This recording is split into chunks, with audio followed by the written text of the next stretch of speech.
நாகை மாவட்டம் வேதாரண்யம் அருகே காரும் பைக்கும் மோதி விபத்து ஏற்பட்டதில் 3 பேர் உயிரிழந்திருக்கிறார்கள். கூடுதல் விவரங்களை வழங்க இணைகிறார் எமது செய்தியாளர் ஸ்ரீதர்.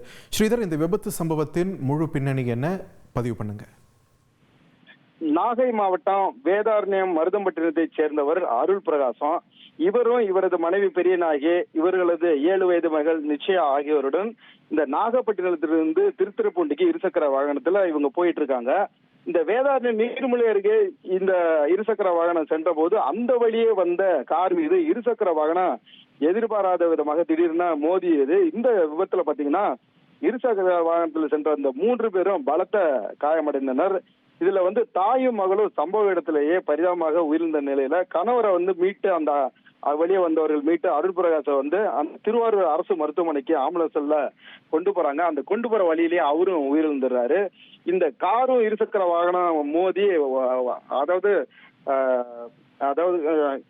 கணவன், அவர் மனைவி, பிள்ளைகள் இந்த 3 இறந்த சம்பவம் பெரிய சோகத்தை ஏற்படுத்தி இருக்கிறது. இந்த விபத்து குறித்து வேதாரண்யம் போலீசார் வழக்கு பதிவு செய்து விசாரணை மேற்கொண்டு வருகின்றனர். இந்த சம்பவம் வேதாரண்யத்திலிருந்து ஒரு பெரிய சோகத்தை ஏற்படுத்தி இருக்கிறது. நன்றி ஸ்ரீதர், உங்கள் விரிவான தகவல்களுக்கு. ட்ரெண்ட ஃப்ரெண்ட் ஆக்கிக்கோங்க. தந்தி டிவியின் சப்ஸ்கிரைபர்ஸ் அண்ட் ஃபாலோவர்ஸ் குடும்பத்துல நீங்களும் இணையுங்க.